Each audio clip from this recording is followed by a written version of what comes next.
Neuroophthalm. We'll be dealing with visual pathways. Key points will be anatomy of different components of visual pathway, arrangement of visual fibers, and lesions and its characteristics. Anatomy of different components of the visual pathway. So, visual pathway, it consists of optic nerve, then optic chiasma, then optic tract, lateral geniculate body, optic radiations, and the visual cortex. Now here in the picture you can see the part optic nerve is the part which starts from the optic disc and ends at the optic chiasma. Optic chiasma is a very important part because nasal fibers of the retina, they cross here. So optic chiasma, then after that the part of the nerve is called as optic tract. The optic tract relays in lateral geniculate body. From there optic radiations are sent to the occipital cortex, which is called the visual cortex. So this is the common pathway of the visual fibers. Optic nerve. It is the part of the nerve which starts at the optic disc and ends at the optic chiasma. So the optic nerve, it consists of about 1 million nerve fibers, and it is not covered by a sheath which is called neurilemma. So the parts of the optic nerve are intraocular part, intraorbital part, intracanalicular part, and the intracranial part. The optic nerve is around 5 centimeter in size. So intraocular part is 1 millimeter in length, intraorbital part is 3 centimeter in length, intracanalicular part is 6 to 9 millimeter in length, and intracranial part is averagely 1 centimeter in length. Part of the optic nerve is the intraocular part, which is 1 millimeter in length. It passes through the choroid and then the sclera. Inside the eye, it appears as optic disc. The average disc diameter is about 1.5 millimeter, but as it moves backward, it expands because it acquires myelin sheath, and there it becomes 3 millimeter in diameter. This optic nerve head has got 4 portions. Now, if you see the diagram adjacent to this, you can see the uppermost part is the surface nerve fiber layer, which is nothing but the convergence of the retinal nerve fibers. The second part is the prelaminar region, which is a part which is present above the lamina criprosa and hence called as prelaminar region. Here you can see the nerve fiber bundles surrounded by a ring of glial tissue, which are astrocytes. Then there is a lamina criprosa, which are sieve-like fenestrations of the sclera through which the nerve fiber bundle passes. And then there is the retrolaminar region, which is present just behind the lamina criprosa. And here the nerve fiber bundles, they acquire myelin sheath and they expand and are about 3 millimeter in diameter. So this is the intraocular part of the optic nerve. Intraorbital part of the optic nerve. It extends back from the eyeball to the optic foramina. At the optic foramina, there is annulus of Zinn, which has got origin of the 4 rectus muscles. Now, few fibers from the superior rectus and medial rectus, they are inserted on the sheath of the optic nerve here. So, in cases of retrobulbar neuritis, which is the inflammation of the optic nerve behind the optic disc, the fibers also get inflamed. So when we ask the patient to move the eye, these superior rectus muscle fibers and medial rectus muscle fibers are inserted on the sheath of the optic nerve, the patient feels the pain. So here this has got this clinical significance. Now this optic nerve is covered by dura medial arachnoid and pia mater and central retinal artery. It enters on its inferomedial aspect about 10 millimeter behind the eyeball. Now, this nerve has got a S shape here in the intraorbital portion, so that when there's a movement of the eyeball, it is easy for the eyeball to move. Intracanalicular part of the optic nerve. It is 6 to 9 millimeter in length and it is closely related to the ophthalmic artery. Apart from the relation to ophthalmic artery, it is also related to the posterior ethmoidal cells and the sphenoidal sinuses. And this is how the infection happens when when there's sinusitis. It can result in the retrobulbar neuritis. So it has got a significance here. Now coming to the intracranial part of the optic nerve, it is about 10 millimeter in length. It has got a relation to cavernous sinus and it converges with its fellow to form the optic chiasma. It is covered by pyometer only. Optic chiasma. It is a flattened structure which measures about 12 millimeter horizontally and 8 millimeter anteroposteriorly. It lies over diaphragma sella and it continues posteriorly as optic tracts and forms anterior wall of the third ventricle. Nerve fibers arising from the nasal half of the two retina take a set at the chiasma. So here, the crossing of the nerve fibers of the nasal retinal fibers takes place. So this is an important landmark. Optic tracts. Bundles of nerve fibers running outward and backwards from the posterolateral aspect of the optic chiasma. It consists of temporal fibers of the retina of the same eye and nasal half of the opposite eye.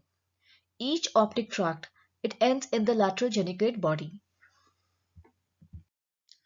Lateral geniculate body. Oval structures situated at the termination of the optic tract. Each lateral geniculate body consists of 6 layers of neurons alternating with the white matter. Each body is split into 6 laminae.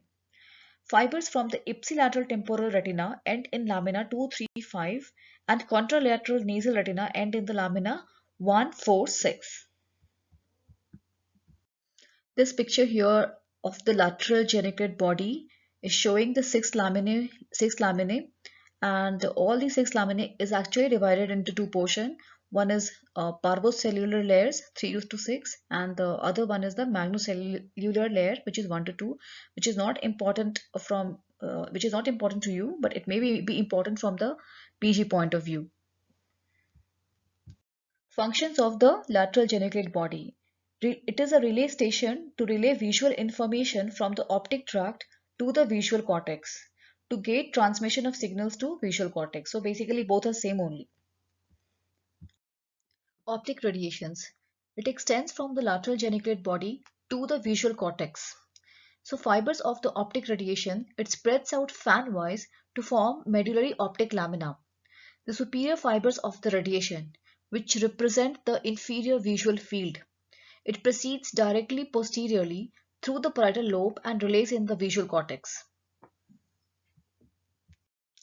Inferior fibers of the radiation, which subserve superior field, first sweeps anteriorly in Meyer's loop around anterior tip of temporal horn of lateral ventricle and then into the temporal lobe. Visual cortex. It is located on the medial aspect of the occipital lobe. It is subdivided into visuosensory area, which is striate area 17, and visuopsychic area, which is striate area 18 and 19. Arrangement of the nerve fibers. Arrangement of the nerve fibers. In the retina, fibers from the nasal half of the retina come directly to the optic disc as superior retinal fibers and the inferior retinal fibers. Fibers from temporal half as superior arcuate fibers and inferior arcuate fibers. Fibers from the macular region pass straight in the temporal part of the optic disc as papillomacular bundle. Arrangement of nerve fibers in the optic nerve. So in the optic nerve head, arrangement of fiber is almost same as that found in the retina. In the distal region of the optic nerve, which is a part of the optic nerve just behind the eyeball, you can see the picture here. The nerve fiber arrangement is like this. So here the upper nasal fibers and the lower nasal fibers are medially arranged. Uh, Upper temporal fibers and lower temporal fibers you can see here in the picture. They are arranged here in the same manner. But the macular fibers are temporal. So this is a picture of the optic nerve just cut behind the eyeball. Arrangement of nerve fibers in the proximal region of the optic nerve. Now this region lies just near the chiasma, optic chiasma. Here the macular fibers are present centrally Temporal fibers present temporally and nasal fibers are present nasally. Arrangement of the nerve fibers in the optic chiasma. Temporal fibers from retina remains uncrossed and runs backward in lateral part of the optic chiasma. Nasal peripheral fibers, 3/4 of fibers, cross over to enter medial part of the opposite optic tract in following manner. Lower nasal fibers in the optic tract traverse chiasma low and anteriorly. Upper nasal fibers in optic tract traverse chiasma high and posteriorly. So the main point here is at the optic chiasma there is a decussation of the nasal retinal fibers. They cross over to the opposite side. So this is the main point. Crossing over of the nasal fibers of the retina is important here. Microfibers, some fibers cross and runs backward in the opposite optic tract. Some fibers remain uncrossed and runs on the same side in the optic tract. Arrangement of nerve fibers in the optic tract. Microfibers occupy dorsolateral aspect of the optic tract. Upper peripheral fibers are situated medially in the optic tract. Lower peripheral fibers are situated laterally in the optic tract. In the lateral geniculate body, the macular fibers coming in the optic tract occupy the posterior two-thirds of the lateral geniculate body. The upper retinal fibers occupy the medial half of the anterior one-third of the lateral geniculate body, and the lower retinal fibers occupy the lateral half of the anterior one-third of the lateral geniculate body. Now, this picture here shows the arrangement of the nerve fibers in the cross section of the optic tract and the lateral geniculate body. I've just told the arrangement just for the explanation, but at this time, for you people, it is not that important to know these things in so much of detail. Arrangement of the nerve fibers in the optic radiations. So upper retinal fibers, upper part of the optic radiations, lower retinal fibers, lower part of the optic radiations, and the macular fibers, they are situated in the central part of the optic radiations. This picture shows here the location of the nerve fibers. But it is not that important for you at this stage.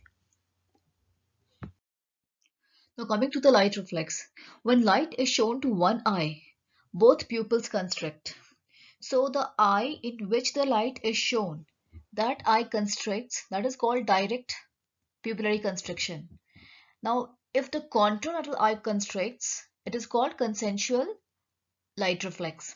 So we have direct light reflex and consensual light reflex. It is almost identical in time, course and magnitude. Now the pathway of the light reflex. It is initiated by the retinal photoreceptors. It is transmitted along optic nerve, undergo hemidecussation at the optic chiasma, proceeds along optic tract. From the optic tract, it synapses at the pretectal nucleus. From the pretectal nucleus, fibers go to ipsilateral Edinger-Westphal nucleus as well as to the contralateral Edinger-Westphal nucleus. Now this part is important because the fibers going to the ipsilateral Edinger-Westphal nucleus is responsible for the completion of the direct pupillary reflex. Whereas the fibers which are going to the contralateral Edinger-Westphal nucleus from the pretectal nucleus are responsible for the consensual light reflex. Any given pretectal neurons behave functionally as though it receives similar inputs from each eye and projects equally in each Edinger-Westphal nucleus. Ipsilateral around periaqueduct, contralateral via the posterior commissure. This picture here shows the pathway. So retinal nerve fibers, then optic nerve, chiasma, from chiasma to optic tract. From optic tract, it is relaying at the pretectal nucleus. Pretectal nucleus, ipsilateral pretectal nucleus is giving fibers to both Edinger-Westphal nucleus, ipsilateral as well as contralateral. From the Edinger-Westphal nucleus, the fibers go to ciliary ganglion, and from ciliary through the third nerve, and from the ciliary ganglion, the fibers relay to the iris, resulting in the constriction of the iris. So this is the mechanism of the light reflex. So efferent fibers travel on the surface of the cranial third to inferior oblique, and due to long course, unilateral deficits can be of localizing significance in unilateral pathology. Synapse and relay at ciliary ganglion, Postganglion fibers reach ciliary muscle and iris sphincter through short ciliary nerves to reach sphincter pupillae. Cerebral cortex sends inhibitory signals to Edinger-Westphal nucleus. Absence leads to meiosis during sleep. Neuroreflex. It is a triad of accommodation, convergence of visual axis, and constriction of the pupils. Pathway of the neuroreflex.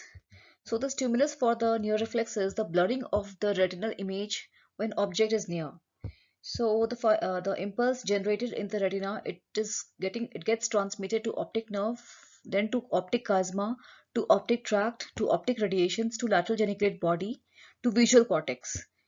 Cortical association area, occipito-mesencephalic tract, and from there it relays to the midbrain. From the midbrain, it is relayed to the Edinger-Westphal nucleus, and from there via third nerve, which is oculomotor nerve. It goes to the accessory ciliary ganglion along short ciliary nerves, and from there to ciliary muscle and results in the pupillary constriction. So this is the pathway of the neuroreflex. Lesions of the visual pathway. Optic nerve. Lesions of the optic nerve. So it is characterized by complete blindness on the affected side. There is absence of the light reflex on the ipsilateral side and consensual on the contralateral side. Near reflex is present.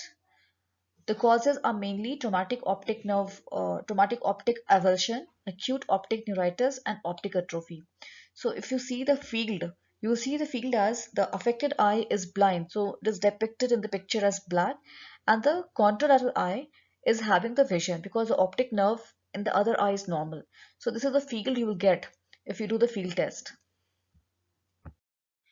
Lesion through the proximal part of the optic nerve.